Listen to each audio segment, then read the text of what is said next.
My time has expired. Chair now recognizes this ranking member asking for 5 minutes. Thank you, Mr. Chairman. It's been reported that before former President Trump got up on the stage at around 6 p.m. on Saturday, July 13th, that the local police had identified and even photographed a man who was acting suspiciously. And this man, who turned out to be the gunman, had been flagged as a potential threat. Is that accurate? What I can say is that the individual was identified as suspicious. So he was known to be suspicious before former President Trump took the stage. That is the information I have received. Why was he allowed to take the stage with a suspicious person having been identified in the crowd? So I appreciate the question, and I'd like to make 2 points. If the detail had been past information that there was a threat, the detail would never have brought the former president out onto stage. That is what we do, and that is who we are. We are charged with protecting all of our protectees. So you distinguish between someone who is suspicious and someone who's threatening, is that right? I do. There are a number of times at protective events where suspicious people are identified, and those individuals have to be investigated and determined what is it that identifies that person as suspicious. So did you deny a request for additional resources that had been made by the Trump campaign? There were no assets denied for that event in Butler on the 13th. I see. So you're saying there were requests made for additional assistance for other specific events rather than for the campaign as a whole. Is that right? I'm sorry, I'm not understanding. Well, you seem to say that there were not additional resources requested for that event. And forgive me for being unfamiliar with this. Is it requested event by event, or is it requested just in general for the campaign? So if I can explain the advance process, when an event or a venue is identified by, in this case, campaign staff, then the campaign staff works together with Secret Service agents who go out and conduct an advance. Generally, that is a 5-day time period where those discussions are had about what the perimeter is going to look like, what the size of the event is, what the venue is, and then from there, there is a request made to mitigate potential risk and threat. And I'm saying that on that day, the requests that were pushed forward were granted. So the Secret Service did not know that the gunman actually had a weapon before President Trump was allowed to get up on the stage? To the best of our knowledge and the facts that we have at this point, that is correct. So can you answer this question, which I think is on the mind of most Americans thinking about this?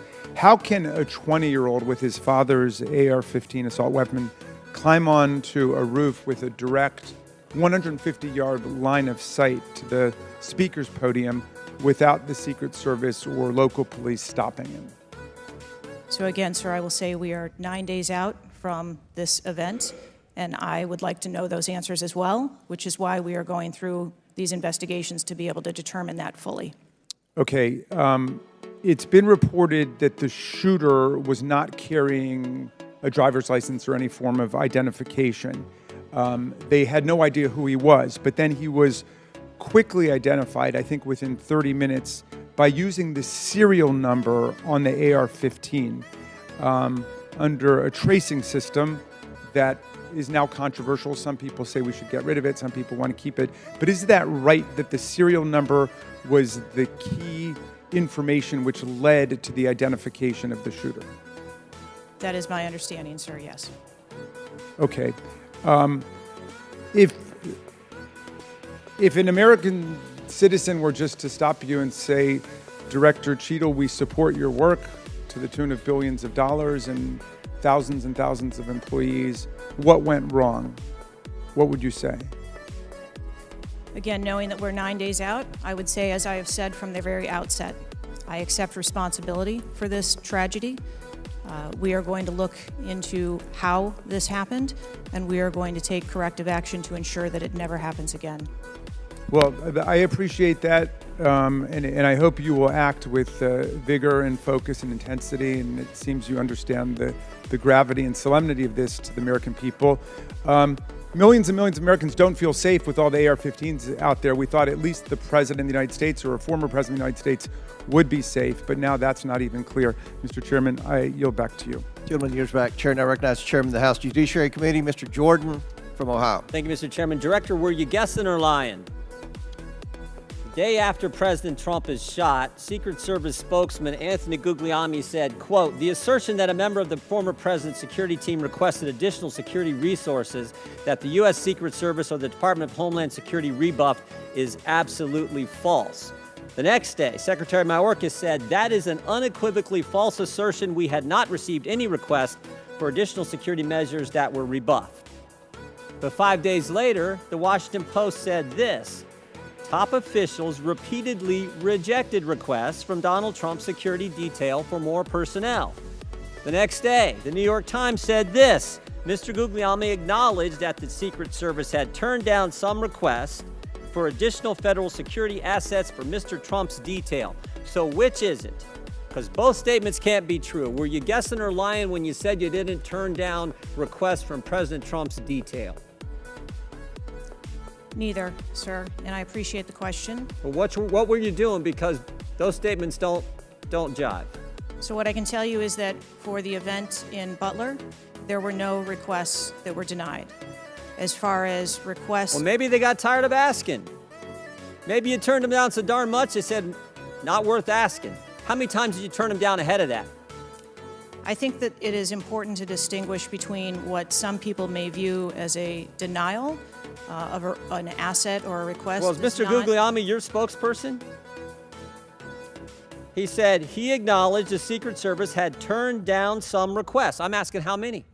A denial of a request does not equal a vulnerability. Well, tell me what it is. There are a number of ways that threats and risks can be mitigated with a number of different assets, whether that be through personnel, whether that be through technology, or other resources. Well, tell the committee which it was. They asked for additional help in some form or another. You told them no.